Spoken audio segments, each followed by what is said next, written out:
అమ్మకి ఆదివారం లేదా? ఈ సీరియల్ని రచించిన వారు శ్రీమతి ముప్పాళ్ల రంగనాయకమ్మ గారు. ఈ సీరియల్ ప్రచురణ కాలం ఆంధ్రప్రభ సచిత్ర వారపత్రికలో 1996వ సంవత్సరంలో ప్రచురించబడింది.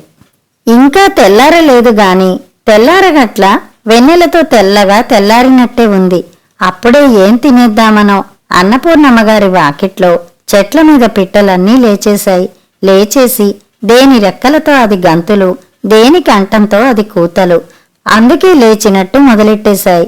ఏమిటా గంతులు అరుపులు, పని పాట లేకుండా అని కాస్త కోకలేసే పెద్దవాళ్ళెవరూ లేనట్టుంది చెట్ల మీద. వాకిట్లో ఎన్ని అంట్ల గిన్నెలో, వాటి నిండా ఎన్ని మెతుకులో, ఎన్ని వడియాల పిసళ్ళో. ఇంకా కావాలంటే వాకిట్లో మొక్కల మీద అక్కడక్కడ ఎర్రని పచ్చని ఎన్ని పురుగులో.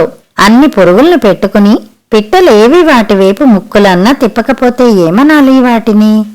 2 కాకులు మాత్రం అంట్ల గిన్నెల వైపు దూసుకెళ్ళాయి రయ్యిన.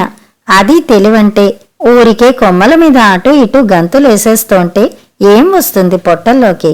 పిట్టలకైతే మాత్రం లేచాక అటో ఇటో ఎటో అటు వెతుక్కోవద్దు చప్పున. కాస్త ఎండపొడ వస్తే పురుగులు పైపైకి పాకుతూ కూర్చుంటాయా? అప్పుడు దొరకమంటే దొరుకుతాయా? ఆ పురుగులకి మాత్రం వాటికి మాత్రం ఏం తెలివుంది? చెట్ల మీద అన్ని పిట్టల్ని పెట్టుకుని తెల్లగా తెల్లారిపోతుంటే ఆ పాకడాలేమిటి? ఏమిటో వాటి ధైర్యాలేమిటో అవేమిటో. పురుగులే కాదు, పిట్టలే కాదు, ఆ ఇంట్లో మనుషులు కూడా ఆ పూట అలాగే ఉన్నారు తెలివిమాలి. ఇంకా 67 ఏళ్లన్నా నిండని జగన్నాథం గారు పెద్దవాడినైపోలేదు అని రోజూ తను అపార్థాలు చేసుకుంటూ ఎప్పుడూ దగ్గుతూనే ఉంటాడు. అంతకన్నా ఏం చెయ్యను అన్నట్టు. ఏం చేసేదేమిటి? లేచి అన్నపూర్ణమ్మతో జత కలిసి ఆ గిన్నెలన్నీ తోముకోకూడదు? కాకులు ఆ గిన్నెల్ని అలా బంతుల్లా దొర్లించేస్తుంటే వినపడ్డం లేదు. తెల్లారాక ఆయన అలాంటి పనులు పెట్టుకోడు, దగ్గులే పెట్టుకుంటాడు. పోనీ అవేమన్నా నిక్షేపంగా తడి దగ్గులా అంటే అన్నీ పొడి పొడి దగ్గులే. పొడి దగ్గులు కూడా ఒక దగ్గులేనా? అవి లేకపోతే ఎంత, ఉంటే ఎంత? వాటి కోసం కూడా ఇంకా మంచం మీదేనా? ఏమిటో ఆయన వయసే ఆయనకి బోధపడదు. పిట్టలు జగన్నాథాన్ని విని విని జగన్నాథం ఎప్పుడూ అలా దగ్గుతాడెందుకు? మనం దగ్గుతున్నామా? మనల్ని చూసి నేర్చుకోడే అనుకుంటాయి చాలాసార్లు. మనం దాకా ఎందుకు? అన్నపూర్ణమ్మ దగ్గుతోందా ఏమిటో జగన్నాథం మరీను అనుకుంటాయి మళ్ళీ అవే. అప్పుడే దగ్గే వయసు కాదు జగన్నాథం నీకు. దగ్గడానికి అంత తొందరపడతావెందుకు? ముందు ముందు ఇంకా బోలెడు కాలం లేదు దగ్గడానికి అని ఆయనకి ఎవరూ చెప్పరు. చెప్పడానికి ఆయన అసలు ఎవరితోనన్నా మాట్లాడితేనా? మాట్లాడడానికి ఆయనకి మాటలే ఉండవు, దగ్గడానికి దగ్గులే గాని. ఏ మాటకు ఆ మాటే చెప్పుకోవాలి. ఇంట్లో వాళ్లే వచ్చి మాట్లాడితే మాత్రం ఆయన చక్కగానే జవాబులు చెబుతాడు. కాకపోతే అది దగ్గులతోటే. అలాగా అని ఒక చిట్టి దగ్గు, సరేలే అని కాస్త నిడివి దగ్గు, పోనిద్దు అని కొంచెం దీర్ఘం దగ్గు. మొత్తానికి సంభాషణ ముగిసే లోపల ఏ 20 దగ్గులో దగ్గి కష్టం సుఖం అన్నీ మాట్లాడతాడు. ఆశ్చర్యం, ఇంట్లో వాళ్ళందరికీ 4 ఏళ్ల మనవడితో సహా ఆయన దగ్గు భాష కొట్టిన పిండి.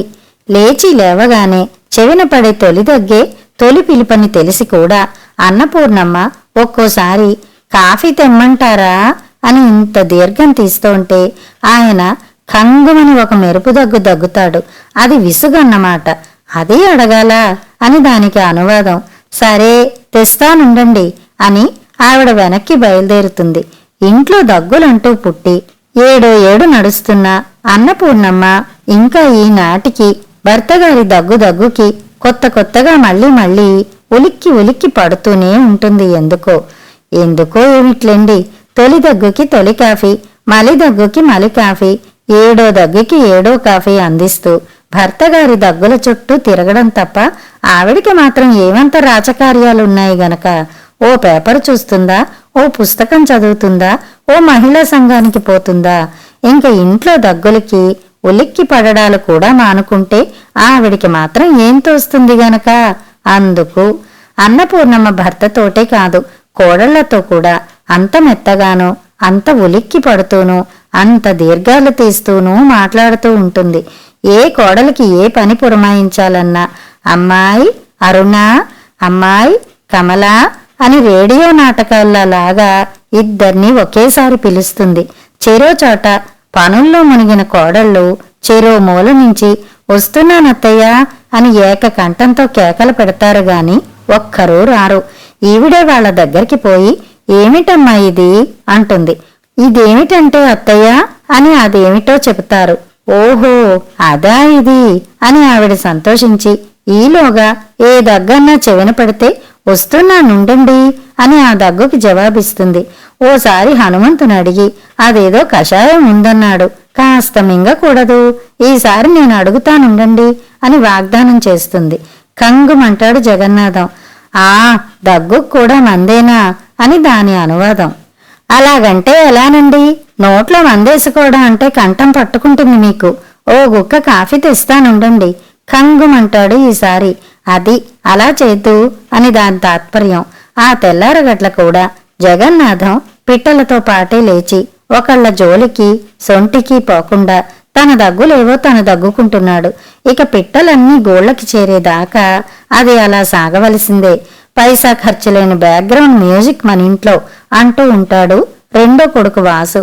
ఏడిసావులే, పెద్ద చిన్న లేదా అని పెద్దవాడు ప్రసాదు తన పెద్దరకం ప్రదర్శించబోతాడు. పెద్ద చిన్న ఉంటుంది లేవోయ్, పెద్ద దగ్గుకి చిన్న దగ్గుకి తేడా నాకు తెలుసులే అని చిన్నవాడు పెద్దవాణ్ణి పోవాయ్ అనేస్తాడు. ఇంకా చిన్నవాడు వేణు అయితే మరీ ఘోరం, పెద్దేవిటి చిన్నేవిటి అందరూ పెద్దే అంటాడు. అదేమిటో అతంది తేడాలే లేని సిద్ధాంతం. ఎప్పుడు ఎవరితో మాట్లాడినా తిరగబడు అనే మాట తప్ప రెండో మాట రానివ్వడు. చూసావా వేణు, నిన్న మీ అన్నని కూరలు తెమ్మంటే చేతులు ఊపుకుంటూ వచ్చి అబ్బా నువ్వే తెచ్చుకో అంటున్నారు. ఇప్పుడు ఏం వండను అని ఏ వదిన అన్నా పురమాయిస్తే తను మాత్రం తిరగబడడు. అప్పటికే సైకిల్ తీసి సిద్ధమైపోతాడు. కాని ఆ పూట వేణుని చీకట్నే ఏ వదిన లేపలేదు. 25 నిండిన అరుణ కొంచెం పొట్టి కొంచెం బొద్దు, పొట్టి చేతుల జాకెట్ల మీద తళతళ్ళ అద్దాలు, చీర అంచుల నిండా జిగ్జిగ్ ఎంబ్రాయిడరీలు ఇష్టం. అద్దాలు పూసలు తనే ఓపిగ్గా కుట్టుకుంటుంది. చీకట్ని లేచి లేవగానే మొహం కడిగి కడగ్గానే ఇంత కుంకం తీసి నుదుటికి అద్దేస్తుంది. అటెనక దొడ్లో చెట్ల వెంట తిరిగి బంతి పువ్వో మందార పువ్వో ఆఖరికి కనకాంబరం అయినా సరే ఏదో ఒకటి సంపాదించి జడపాయల్లో దోపేస్తుంది. ఆ 2 కార్యాలు ముగిస్తే తప్ప వంటింట్లో కాలు పెట్టదు. ఆ పూట ఆ కార్యాలు 2 ఎప్పుడో ముగిశాయి. కాని వంటింటి ఛాయలకి పోకుండా ఇంకా వీధివాకిట్లోనే తచ్చాడుతోంది. ఇంకా 25 నిండని కమల కొంచెం పొడుగు కొంచెం బక్క, తోటికోడల్లాగా తలషోకు గుడ్డల షోకు చూసుకోదు. అసలు కమల పూర్తి పేరు వేలుముడి కమల. ఇంట్లో వాళ్ళు గాని ఇరుగు పొరుగు వాళ్ళు గాని కమలని వేలుముడితో తప్ప ఇంకో రకం కుర్ల అలంకారంతో చూసి ఉండరు.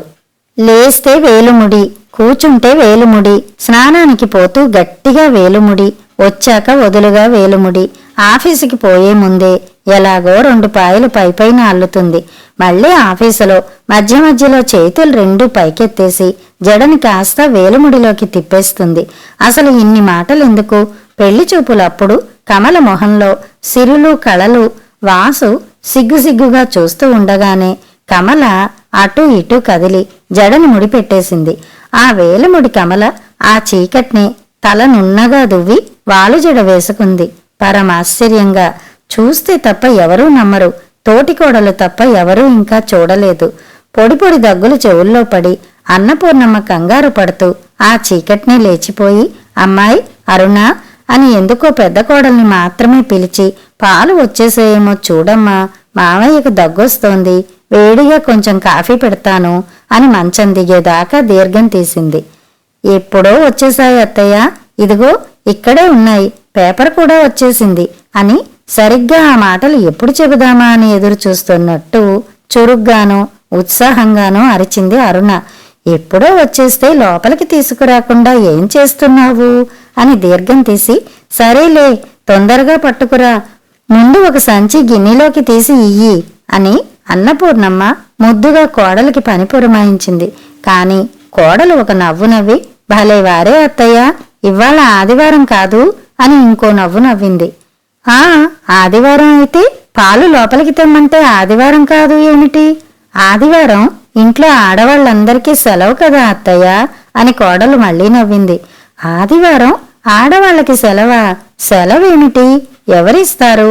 అత్తగారు తికమక పడింది. ఒకరిచ్చేదేమిటి? మనమే తీసుకుంటాం అని కోడలు పౌరుషపడి, ఇవాళ మనం ఏ పని చెయ్యక్కర్లేదత్తయ్య, రాత్రి అనుకున్నదంతా మరిచిపోయారా ఏమిటి అని ఆ అనుకున్నదేమిటో గుర్తు చేసింది. రాత్రి ఏదో నవ్వుతాలకే అన్నారనుకున్నానే, నిజంగా సెలవా ఏమిటి? నవ్వుతాలేం కాదు, ఆషామాషి అనుకుంటున్నారేమిటి? ఇవాళ మన నలుగురికి నిజంగా సెలవే. మీ అబ్బాయిల్ని లేపండి, వాళ్లే తెచ్చుకుంటారు పాల సంచుల లోపలికి అని సెలవు దినం ఎలా ప్రారంభం అవ్వాలో కోడలు వివరించింది. అత్తగారు ఇంకా నమ్మలేనట్టు, ఇవాళ ఆడవాళ్లకి సెలవా? పనులన్నీ మొగాళ్లే చేసుకుంటారా? మరి ఒకవేళ వాళ్ళు చెయ్యకపోతేనమ్మా అని ఒక సందేహం ప్రకటించింది. మీరు మరీను అత్తయ్య, ఎందుకు చెయ్యరు? మనకి సెలవైతే వాళ్ళు చెయ్యొద్దు, గవర్నమెంట్ మాట అనుకున్నారా ఏ? మనం రోజూ చెయ్యట్లేదు, వారానికి ఒక్కరోజు వాళ్ళు చెయ్యలేరు అని కోడలు ప్రశ్న మీద ప్రశ్న గుప్పించింది. అత్తగారికి అప్పటికి గ్రహింపయింది. అయ్యో అయ్యో, ఇదేం చోద్యమమ్మా, ఇలాంటి విడ్డూరాలు పుట్టిస్తున్నారు. ఆ గవర్నమెంట్ వాళ్ళకేం పుట్టింది? వాళ్ళకి మగపిల్లలు లేరు, ఇప్పుడు మగాళ్ళు లేచి పనులు చేస్తారా? అవ్వా అని బుగ్గలు నొక్కుని అలాగే నిలబడిపోయింది. కోడలు నవ్వి, అవ్వా అంటారేమిటత్తయ్యా, ఆడవాళ్ల కోసం గవర్నమెంట్ ఎంత బాగా ఆలోచిస్తోందో అర్థం చేసుకోరే. మన కోసం చట్టం వచ్చేస్తోందని సంతోషిస్తామా? అవ్వా అవ్వా అని బుగ్గలు నొక్కుంటామా? చెప్పండి అని సూటిగా ప్రశ్న వేసింది. ఇంతకీ అదేదో ఆ చట్టం ఏదో వచ్చేసిందా, ఇంకా వస్తుందా? వచ్చేసే ఉంటుంది, ఇవ్వాల వచ్చేసినట్టే. ఇంత చీకటినే ఏం వస్తుంది గాని చట్టం వాళ్ళు మాత్రం లేవద్దు. ఈలోగా ఒక్కసారి ఆ పాల పొట్ల లోపలికి తెచ్చేద్దు అమ్మా, మంచిదానివి గాని. అయ్యో అత్తయ్య, అర్థం చేసుకోరే, రోజు ఈ పనులన్నీ మనమే ఎందుకు చెయ్యాలి? మగాళ్ళందరికీ సెలవులు ఉంటాయి కదా, మరి మనకి మాత్రం ఉండొద్దా? లేపండి మీ అబ్బాయిల్ని, వాళ్లే తెచ్చుకుంటారు లోపలికి. అయ్యయ్యో, ఎప్పుడూ చీకటిని లేచి పనులన్నీ చేసుకునేదానివి, గోవులాంటి మనిషివి, చెప్తే వినేలాగా లేవు. కమల్నన్నా పిలుస్తాను. అమ్మాయి కమల, ఒక్కసారి లేచిరామ్మా, మళ్ళీ పడుకుందువు గాని. ఆ కుర్రాడు ఎక్కడో గేటు దగ్గర పారేసిపోతాడు, ఏ కుక్కలు లాక్కుపోతాయో ఏమో. కమల, లేస్తున్నావా? వస్తున్నా అత్తయ్య, ఎప్పుడో లేచాను ఏటో పలికింది కమల. లేచే ఉన్నావా? అప్పుడే ఎందుకు లేచావు? ఏం చేస్తున్నావు? పేపర్ చదువుకుంటున్నానత్తయ్య. అయ్యో, పొద్దున్నే పేపర్లు పట్టుకు కూర్చుంటే ఎలాగమ్మా? అత్తగారే కోడల దగ్గరికి నడిచి కోడల్ని చూడగానే మొదట తెల్లబోయి తర్వాత సంతోషిస్తూ, తలెప్పుడు దువ్వుకున్నావు? ఎంత బాగుందో చూడు, జడ అల్లకుంటే.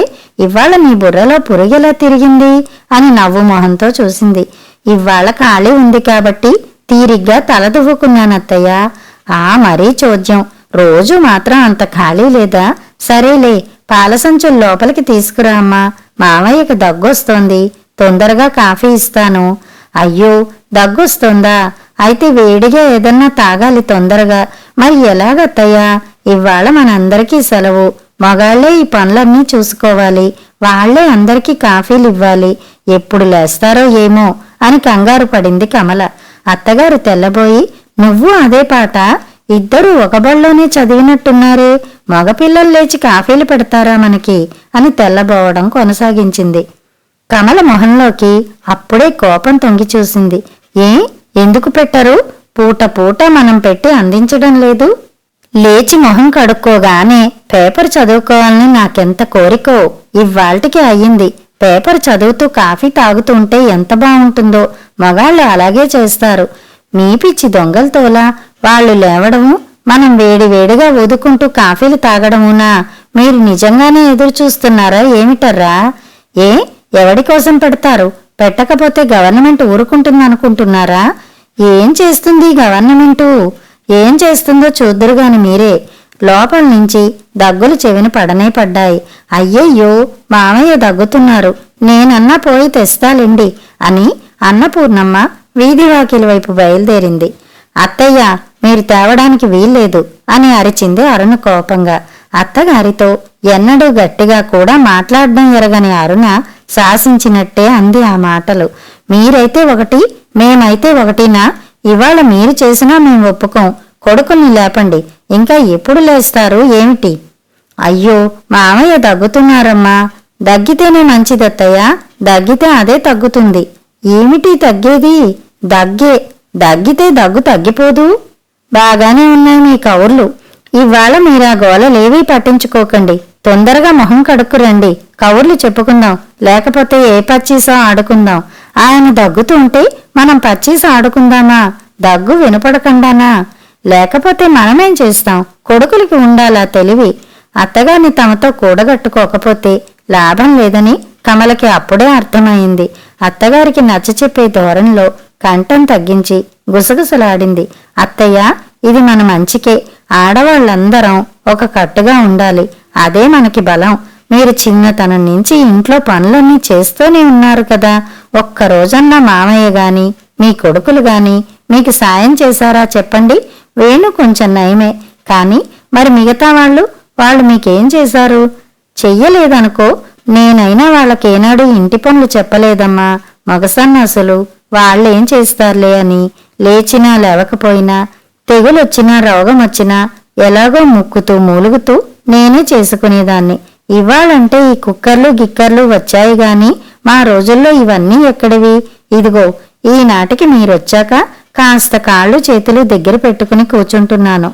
అత్తగారు మెత్తబడుతోందని కమలకి బాగానే అర్థమైంది. అత్తగారు మళ్ళీ అంది, మా రోజుల్లో నేనొక్కదాన్నేనా? అందరూ అంతే. మా అత్తగారు వాళ్ళు ఒడ్లు కూడా దంచేవారట. మా అమ్మ ఎప్పుడు నిద్రపోయేదో నా కళ్ళతో నేను చూడలేదు. చూసారా మరి? ఆడవాళ్లు ఎప్పుడూ అంతంత కష్టాలు పడ్డారు. అందుకే ఆడవాళ్లకి ఈనాటికైనా వారానికో రోజు సెలవు ఇస్తున్నారు. దాన్ని మీరు అడ్డం కొడతారా చెప్పండి? మీరే మీ కొడుకులకి వంట చేసి పెడతారా? అబ్బే, నేనెందుకు అడ్డం కొడతాను గాని కొంచెం పాలు లోపలికి తెచ్చేసి కొంచెం ఆయనకి కాఫీ ఇచ్చేసి ఇలా కొంచెం కొంచెం అని మొదలు పెడితే అన్నీ మన్నెత్తినే పడతాయి. ఇక వాళ్ళు చేసేదేముంటుంది? మనమే ఇలా మెత్తబడిపోతే మనల్ని చట్టాలేం రక్షిస్తాయి? లేవమనండి మీ పెద్ద కొడుకులిద్దరినీ. పాపం వేణుని లేపకండి. అతనికి వీలున్నప్పుడల్లా మనతో పాటు చేస్తూనే ఉన్నాడు. అతన్ని వదిలేద్దాం గాని పెద్దవాళ్ళిద్దరినీ ఇవాళ పనుల్లోకి దించి తీరాలి. లేవమనండి ఇద్దరినీ. తొందరగా లేచి పాలు లోపలికి తెచ్చి అందరికీ కాఫీలు ఇవ్వమనండి. అరుణ అందుకుంది. తర్వాత ఇంకా టిఫిన్ చెయ్యాలి, వంట చెయ్యాలి, బోలెడు పనులున్నాయి. అవన్నీ ఎప్పుడు చేస్తారు? అన్నపూర్ణమ్మ మళ్లీ కొత్తగా ఉలిక్కిపడింది. అవన్నీ కూడా చెయ్యాలా? చెయ్యాలన్నా వాళ్ళకి రావు కదర్రా అని నోరు తెరిచింది. పెద్ద కోడలు ఖయ్యమంది. రాకపోతే నేర్చుకుంటారు. మనం నేర్చుకోలేదు.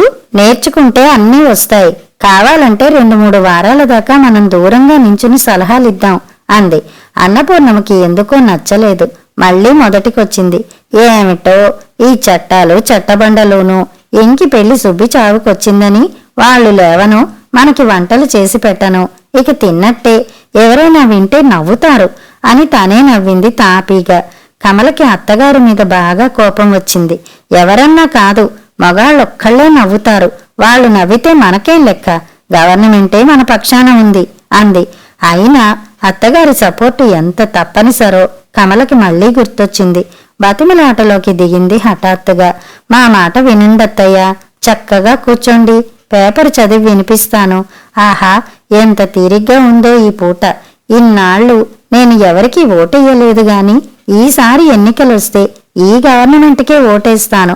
ఆడవాళ్లందరం వీళ్లకే వెయ్యాలి సుమా. మరి చదవనా?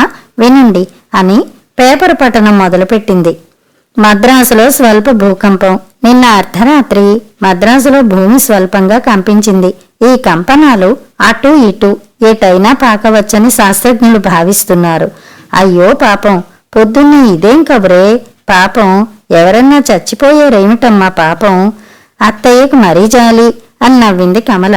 లేదులేండత్తయ్య అని అత్తగారికి ధైర్యం చెప్పి మళ్లీ చదవడం ప్రారంభించింది. జన నష్టంగాని ఆస్తి నష్టంగాని జరగలేదు. కొంచెం కిటికీ తలుపులు అవి దబదబా కొట్టుకున్నాయి. పోనీలేమ్మా అని అత్తగారు చాలా సంతోషించింది. లేచేపాటికి కాళ్ళు చేతులు అవి విరిగి ఉంటే లేచి చూసుకుని ఉసూరుమంటారు. ఎవరూ చచ్చిపోకుండా ఇళ్ళవి పడిపోకుండా పెద్ద పెద్ద భూకంపాలొస్తే చూడ్డానికి కూడా సరదాగా ఉంటుందేమో. అవునే కమల, నాకు తెలియక అడుగుతాను. పొలాల్లో భూకంపం వస్తుందనుకో, పొలం విచ్చుకుంటుంది కదా, అప్పుడు మనం ఆ పగుళ్లలో నుంచి లోపలికి చూస్తే లోపల ఏం కనిపిస్తుందంటావు? పాతాళంలో యమధర్మరాజు వాళ్ళు అటూ ఇటూ తిరుగుతూ కనపడతారేమో. ఏ? అవన్నీ కట్టుకథలత్తయ్యా, అక్కడ కూడా మట్టి నీళ్లే ఉంటాయి. మహా అయితే కప్పలుంటాయో అటూ ఇటూ దూకుతూ. చా, అంతేనా? మరి అక్కడ పాతాళం, నరకం, ఇది అది అంటారే అని అత్తగారు విస్తుపోతుంటే లోపల నుంచి దగ్గులు, వాటితో పాటే పూర్ణా అని ఓ కేక. కాఫీ తెస్తానని వెళ్ళావు, పొద్దునే పాతాళాలు నరకాలు ఏమిటే? బాగానే చూపిస్తున్నావు నాకు. నరకం ఇక్కడే అని నిష్ఠూరాలు, మళ్ళీ దగ్గులు. అయ్యయ్యో, నా మతి మండ. ఏమిటో భూకంపం అంటే సరదాపడి, కమల తొందరగా ఆ పాలు తెచ్చెయ్యమ్మా, మీ అప్పగారెట్టిపోయిందో, నువ్వన్నా నా మాట విందు అని అత్తగారు కోడల్ని బతిమాలింది. కమల మళ్లీ ఓర్పుని ఆశ్రయించాల్సి వచ్చింది. మళ్లీ మొదటికొస్తారేమిటత్తయ్యా? ఇవాళ మనకి సెలవు అని అర్ధరాత్రి దాకా గుర్తుపెట్టుకోండి.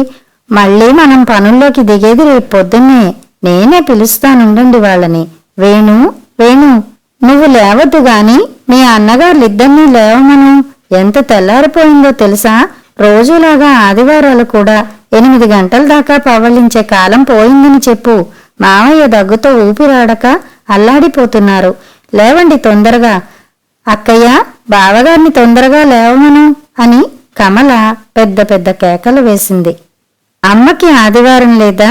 ఇంకా ఉంది.